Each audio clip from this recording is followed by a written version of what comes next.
गौतम बुद्ध के पास एक युवा आया और बोला, भगवान, मेरे मन में बार बार गंदे और बुरे विचार क्यों आते हैं? मैं इन्हें रोकना चाहता हूं, लेकिन ये फिर भी चले आते हैं। बुद्ध मुस्कुराए और बोले, पहले मैं तुमसे एक प्रश्न पूछता हूं, क्या तुमने कभी आकाश में उड़ते पक्षियों को देखा है?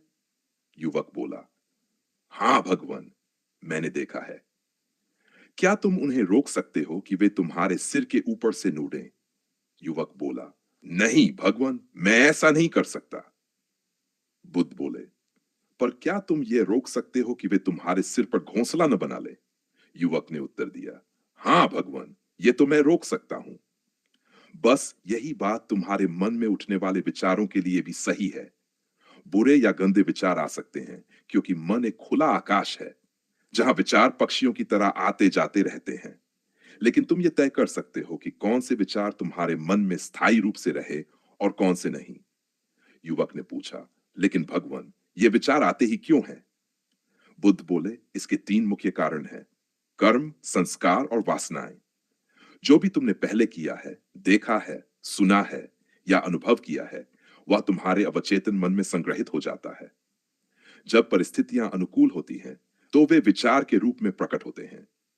दूसरा, हमारा मन जिस चीज पर बार बार ध्यान देता है, वही उसका स्वभाव बन जाता है। और तीसरा, वासनाएं अर्थात इच्छाएं और तृष्णाएं मन को उसी दिशा में धकेलती हैं। तो फिर मैं इन गंदे विचारों से कैसे मुक्त हो सकता हूं? बुद्ध ने उत्तर दिया, मन को नियंत्रित करने के लिए चार उपाय अपनाओ। अन, जागरूकता। जब भी कोई बुरा विचार आए, तुरंत पहचानो कि यह सिर्फ एक विचार है, तुम नहीं हो। जितना अधिक तुम इसकी पहचान करोगे, यह उतना ही कमजोर होगा। अच्छे विचारों से प्रतिस्थापन।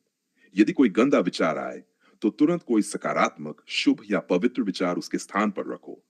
जैसे यदि कामुकता का विचार आए, तो करुणा या प्रेम भावना को जागृत करो। मन की सफाई। ध्यान, मेडिटेशन और प्राणायाम से मन को नियंत्रित करो। जब मन स्थिर होता है, तो बुरे विचार अपने आप कमजोर हो जाते हैं। संगति और आदतें। बुरे विचार अक्सर गलत संगति और गलत आदतों से जन्म लेते हैं। इसलिए अपने आसपास की संगति को सुधारो और पवित्र विचारों को अपनाओ। युवक ने बुद्ध के वचन सुने और कहा, भगवान, अब मुझे समझ आ गया कि गंदे विचार अपने आप नहीं आते, बल्कि मेरी आदतों और अतीत के प्रभाव से आते हैं। अब मैं इन्हें पहचानूंगा, अच्छे विचारों से बदलूंगा और अपने मन को शुद्ध करने का प्रयास करूंगा।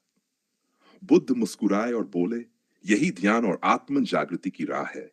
जो इस राह पर चलता है, वह अंततः सभी बुरे विचारों से मुक्त होकर आनंद और शांति को प्राप्त करता है।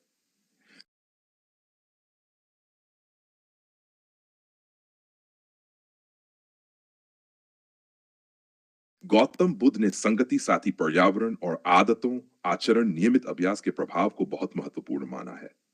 उन्होंने कहा कि मनुष्य का स्वभाव और उसका भविष्य बहुत हद तक इस बात पर निर्भर करता है कि वह कैसी संगति में रहता है और कैसी आदतें अपनाता है। संगति का प्रभाव। बुद्ध ने कहा था, असत्संग से बचो और सज्जनों की संगति करो।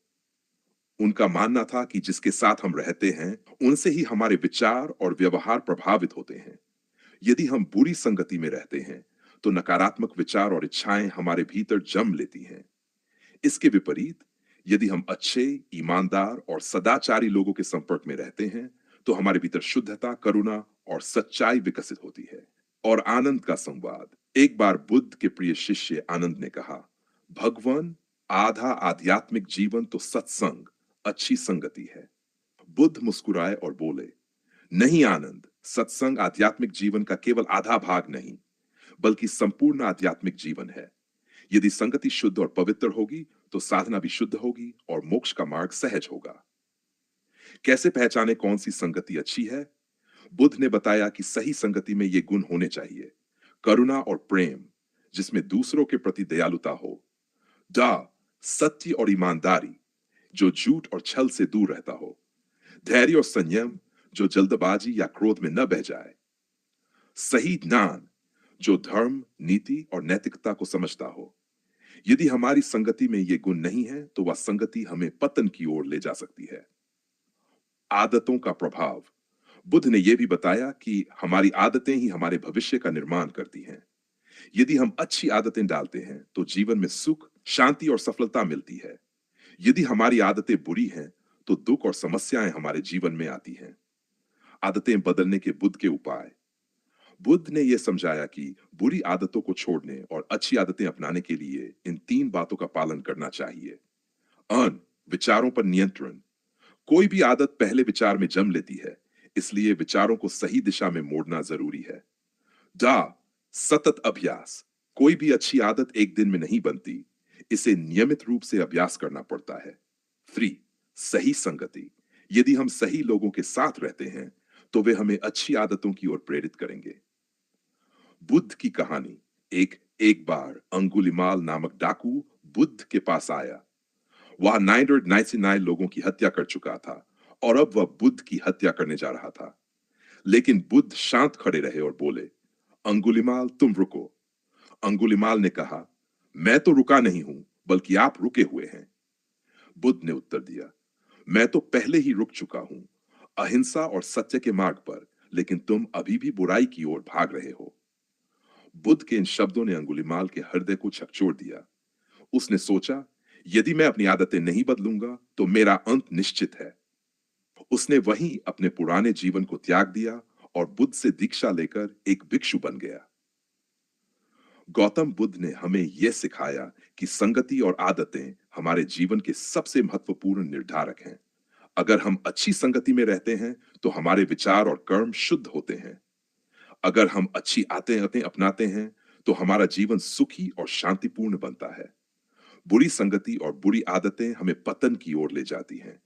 इसलिए हमें अपने जीवन में सत्संग, अच्छी संगति और सत्कर्म, अच्छी आदतें अपनाने की दिशा में प्रयास करना चाहिए।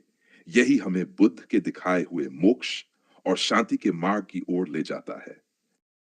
चैनल को सब्सक्राइब करें और वीडियो को लाइक करें। धन्यवाद।